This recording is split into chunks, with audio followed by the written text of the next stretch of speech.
உங்களுக்காகவே பூத்தி ஸ்வர்ண மஹாலின் ஸ்ரீனிவாச கல்யாண கலெக்ஷன்ஸ். பூத்தி ஸ்வர்ண மஹால், இது பரிபூரணத்தின் அடையாளம். It takes passion, vision and courage to build a legacy. Casa Grande, transforming lives.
வரன் தேடுறது கடையில் போய் பொருள் வாங்குற மாதிரி கிடையாதுங்க.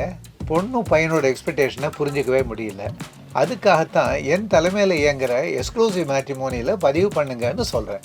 நீங்கள் நினைக்கிற மாதிரி ஒரு நல்ல வரன் கட்டாயமாக அமையும்.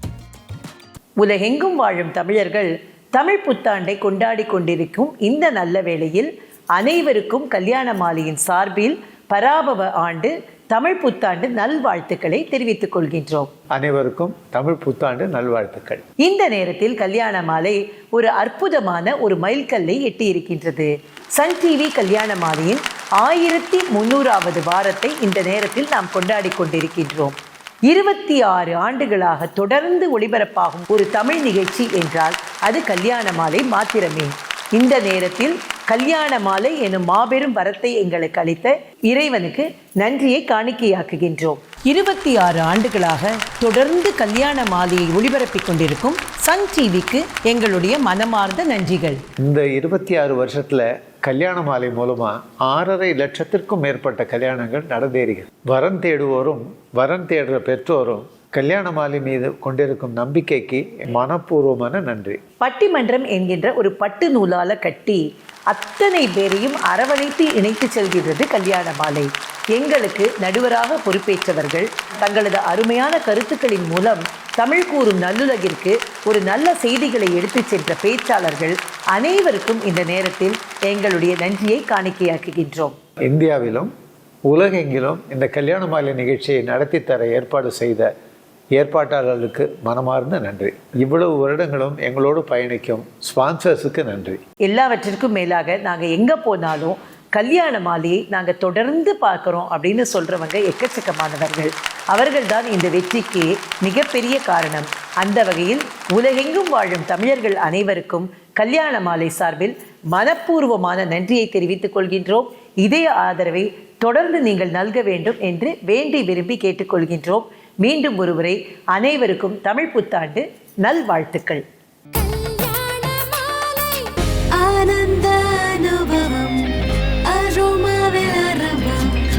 ஆனந்த அனுபவம் அரோமானே. சென்னை பெர்ஃபெக்ட் மேட்ச் திருவிழாவில் நடுவர் திரு ராஜா தலைமையில் முகமூடியின்றி வாழ்வது சாத்தியமா சிரமமா? நடுவரின் தீர்ப்பு. முதல்ல இது முடியுமா முடியாதா, இவ்வளோதாங்க கேள்வி. இவங்க முடியும்னு சொல்கிறாங்க. மகாத்மா காந்தியால் முடிஞ்சிருக்கு. சவுத் ஆப்பிரிக்காவுக்கு அவர் வக்கீலாக போகிறாரு. ஒரு நிறுவனத்துக்கு இன்னொரு நிறுவனத்துக்கு பணத்தகராறு, வியாபார தகராறு, அதுக்காக வாதிடத்தான் போகிறார். அதில் என்னென்னா அந்த நிறுவனம் இவ்வளவு தான் தரணும்னு ஒரு கணக்கு கொடுக்குது. கூடுதலாக நம்பர்ஸ் போட்டான். இவங்களுக்கு கூடுதலான பணம் கொடுக்குறன்றதை அந்த கணக்கில் போட்டு நீதிபதி கொடுத்துருக்குறாங்க. அதை வாங்கி காந்தி பார்த்துருக்கிறாரு. இவர் யார் தரப்பு வக்கீல்? இந்த தரப்பு வக்கீல். இவர் என்ன செஞ்சுருக்கணும்? சூப்பர்யா, இவங்க கூட ஒரு $1000 கொடுத்துட்டான்னா எனக்கு ஒரு $200 அதில் கேட்டு வாங்கிக்கலாம்ல, அப்படி தான் நான் நினச்சிருக்கணும். நான் காந்தி என்ன பண்ணாரா தெரியுமா?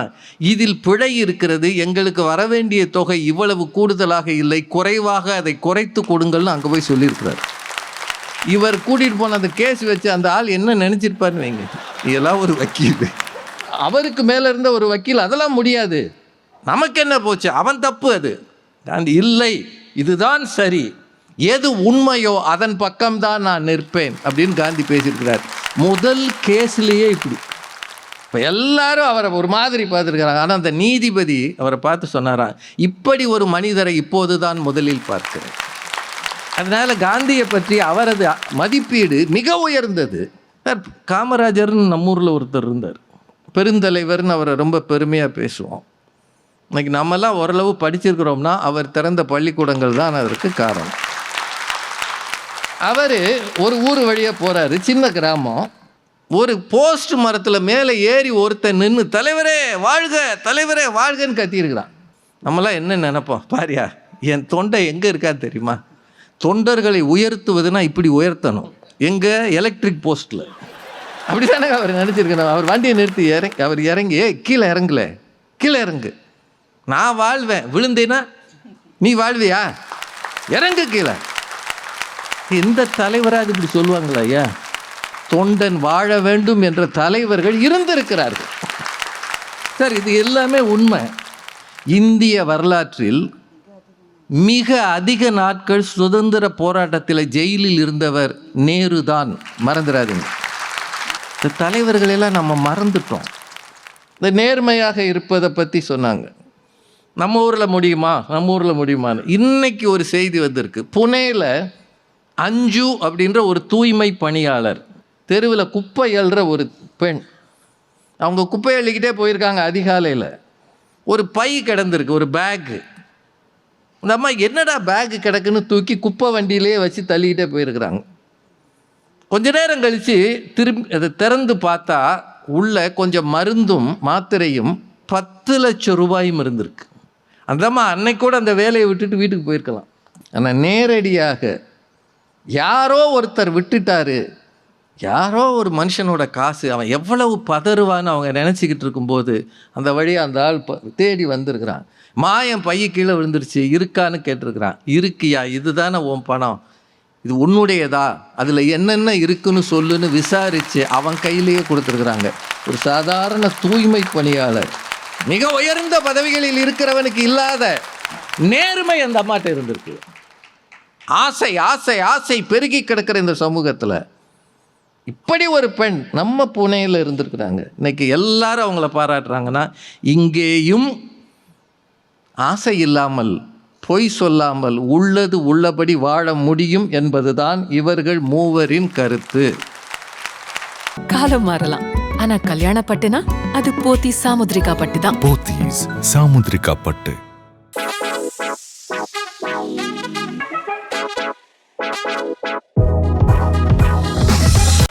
முகமூடி இல்லாமல் இருக்க முடியுமா? முடியாதுன்னு இவங்க சொல்கிறாங்க. சாத்தியம்னு பேசுகிறத விட இது நமக்கு மனசுக்கு பக்கமாக தெரிகிற மாதிரி இருக்கா? எல்லோரும் காந்தியாக முடியுமா? எல்லோரும் நேருவாக முடியுமா? இல்லை எல்லாரும் குமாரசாமி ராஜான்னு ஒரு முதலமைச்சர் இருந்தார், அவர் மாதிரி இருக்க முடியுமா? சார், கவுண்டமணி சொல்கிற டைலாக், என்ன நேரத்துக்கு எப்படி எப்படி டைப்பாக உன் முகத்தை மாற்றுவேன்னு எனக்கு தெரியும்டான்னு செந்தில் திட்டுவார், பார்த்துருக்கீங்களா? சரி, கரகாட்டக்காரன் நினைக்கிறேன். அது நாம் செய்கிறோமா இல்லையா? இவர் சொல்கிறது, நீங்கள் எல்லாரிடமும் உண்மை பேசுங்கள். நீங்கள் வீட்டில் போய் நினைக்கிறதெல்லாம் பேச எத்தனை பேருக்கு சாத்தியம் இருக்குது? இங்கே உங்கள்கிட்டயே கேட்குறேன், ஒரே ஒருத்தர் சொல்லுங்கள். சார், உண்மையிலேயே கஷ்டம். விஷத்தை விழுங்குவது போல வார்த்தைகளை விழுங்குகிறோமா இல்லையா? வாய் வரைக்கும் வருதுங்க, கடிச்சு அப்படியே உள்ளே விழுங்கிட்டு உக்கி போகிறதுன்னு சவுத்தில் சொல்லுவாங்க, அப்படியே உக்கி போகிறான்ல. சார், தனியாக இருக்கிற குடும்பங்களையே இப்படி இருக்கும்னா கூட்டு குடும்பத்தை யோசிச்சு பாருங்கள். யாராவது ஏதாவது பேச முடியுமாங்க? என்ன சொன்னாலும் ஒருத்தரை பாதிக்கும். அப்போது நம்ம என்ன செய்ய வேண்டியிருக்கு? அவனே வந்து மாட்டி விட்டு போயிடறான். ஐயா, இப்போ பப்ளிக்கில் நாங்கள் பொது இடத்துக்கு போகிறோம்ல, எங்களை பார்க்குறவங்களாம் என்ன நினைக்கிறாங்கன்னா எல்லா நேரமும் இவர் சிரிச்ச முகமாகவே இருப்பாருன்னு நினைக்கிறாங்க. ராத்திரி 10:30 மணிக்கு படுக்கலாம்னு ட்ரெயினில் போய் படுத்தா ஒரு ஆள் வந்து, என்ன சார் நீங்கள் எப்போவுமே சிரித்து பேசுவீங்க, இப்போ என்ன படுக்க போகிறீங்க? அதாவது அந்த கம்பார்ட்மெண்ட்டில் இருக்கிற 72 பேர்கிட்டையும் நான் போய் சிரித்து பேசுனேன்னா மதுரைக்கு வண்டி போயிடும். நமக்கு அவங்க என்ன நினைக்கிறாங்க, நான் இப்படியே இவர் இருப்பார்.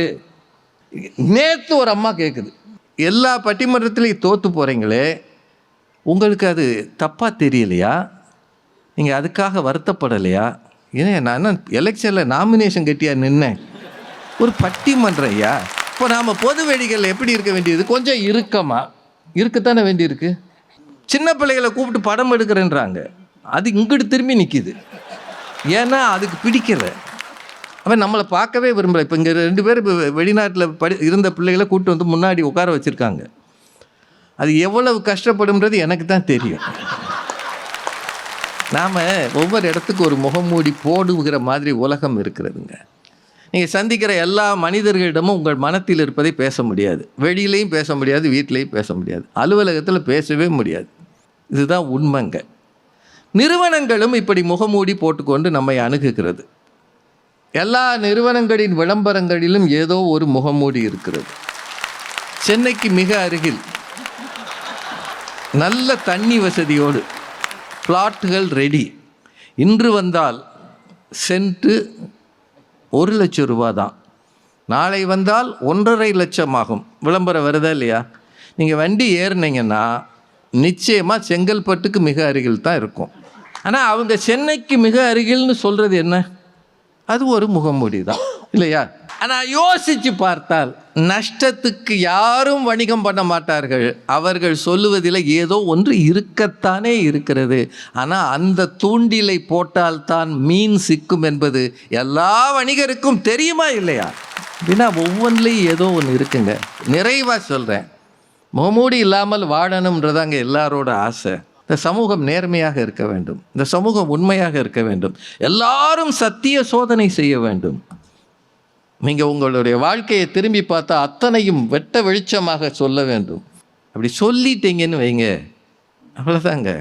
ஒவ்வொருத்தரும் வச்சுருக்கிற ஒரு இமேஜ் பொடி பொடியாக போயிடுங்க.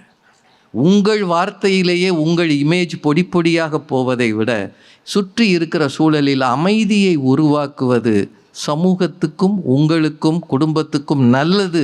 அதுதான் உண்மை. இந்த சமூகம் முகங்களை விட முகமூடிகளைத்தான் அதிகம் நேசிக்கிறது. வச்ச சாப்பாடு சரியில்லைன்னு நீங்கள் சொல்கிறத விட நல்லா இருந்ததே அப்படின்னு சொன்னால் அந்த அம்மா சந்தோஷப்படுது. அந்த அம்மாவும் சாப்பிட்ருக்கு, அது நல்லா இல்லைன்னு அந்த அம்மாவுக்கு தெரியும். ஆனாலும் எனக்காக நல்லா இல்லைன்னு சொல்லாமல் நல்லா இருக்குன்னு இவன் சொல்லிட்டான்ல, அவனுக்காக செய்யலாம்ன்ற ஒரு உணர்வு வருதில்ல. இந்த முகமூடி சில நல்ல விளைவுகளையும் ஏற்படுத்துகிறது இல்லை? வீட்டுக்குள்ளே நடக்கிற அத்தனையும் சில நேரம் கண்டுக்காமல் உட்காந்துருக்கோம்ல. அதுலேயும் 60 வயசுக்கு மேலே இருக்கிறவங்க. இங்கே இருக்கிற வயதானவர்கள்ட்ட ஒரே ஒரு கேள்வி கேட்டு நிறைவு செய்கிறேன். உங்களை சுற்றி நடக்கிறது, உங்கள் பிள்ளைங்க பேரம்பேத்தி செய்கிறதுல உங்களுக்கு பிடிக்காதது இருக்கா இல்லையா? பிடிக்கலைன்னு சொல்ல உங்களுக்கு தைரியம் இருக்கா?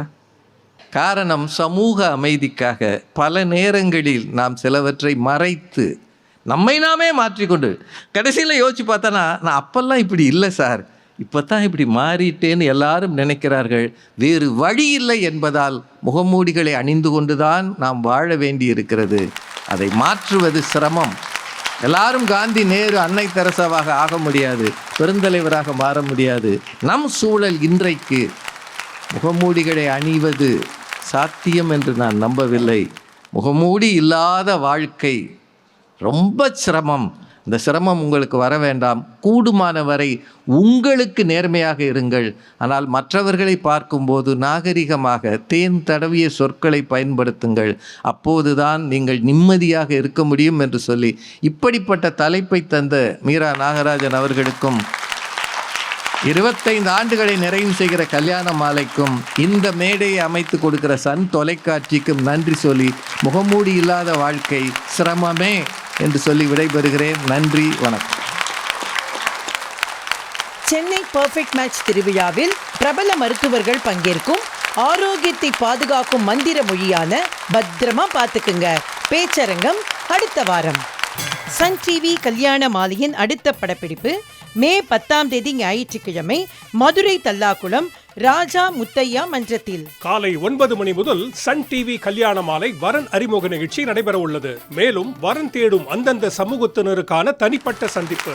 மாலையில் பத்மஸ்ரீ பேராசிரியர் சாலமன் பாப்பையா அவர்கள் நடுவராக பொறுப்பேற்க திரு ராஜா திருமதி பாரதி பாஸ்கர் பங்கேற்கும் கல்யாண மாலையின் கலகலப்பான கருத்தாழமிக்க பட்டிமன்றம். மேலும் விவரங்களுக்கு 9840891300 அல்லது 9840891500.